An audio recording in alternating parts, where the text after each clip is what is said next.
Bonjour, bienvenue dans la série sur les échecs. Alors dans cette partie, qui a été jouée par Hunziker contre Blow, à Coupe Claire-Bénédicte en 1957, avec très haut blanc, les blancs décidèrent de sacrifier une figure. Ils jouèrent D5. Après, E prend D5, Fou prend D5, avec l'intention d'exploiter, Fou prend D5, échec évidemment, et avec l'exploration d'exploiter le clouage du fou qui doit se mettre en E7.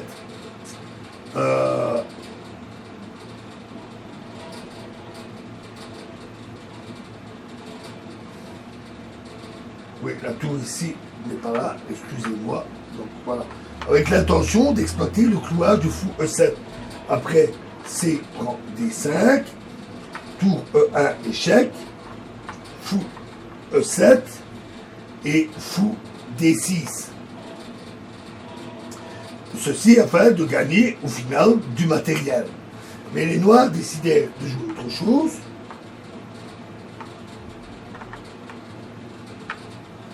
Et ils jouèrent dame F6. Alors tour F1, fou E7. Le fou se retrouve quand même cloué. Dame prend F6. Cavalier prend F6.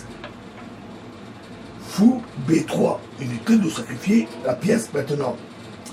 Et par suite de ce clouage, le roi noir se trouva exposé au centre. À nouveau, impossible de roquer dans cette situation. Sinon, le fou tombe. La menace, maintenant, est à nouveau fou D6, que les noirs ont paré par tour D8, pour empêcher la venue du fou en D6. Mais alors s'ensuivit fou E5, qui continue à empêcher le roc. En effet, si les noirs roquent, alors fou C3, tour D7, tour prend E7, tour prend E7, et fou prend F6. Donc le problème du roi noir ne pouvait pas être résolu sans perte matérielle. Alors remettons notre bois.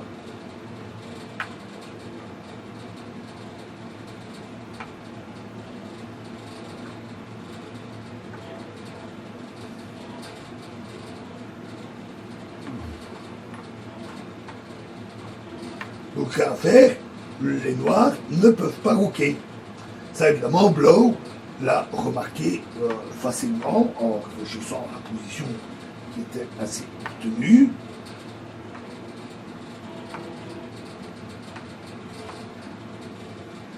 Et donc après D5, E prend D5, Fou prend D5,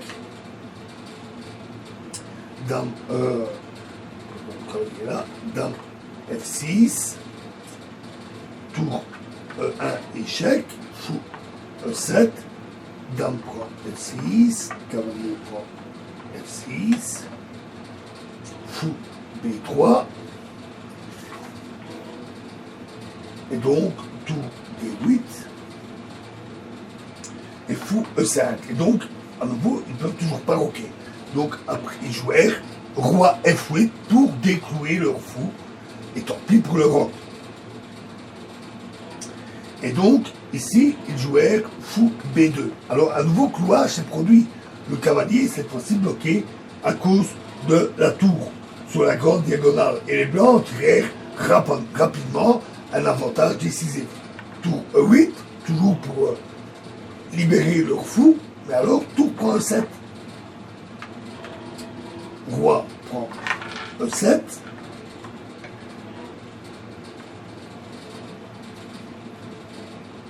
Tour E1, échec, roi D6, tour prend E8, tour prend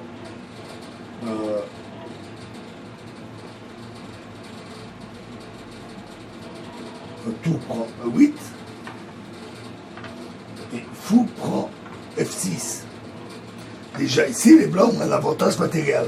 Ils ont 2 fous pour une tour. Tour E1, échec. Roi H2. Tour E4 et C3. Et après cette stabilisation de la position, les blancs gagnèrent au bout de quelques coups. Voilà.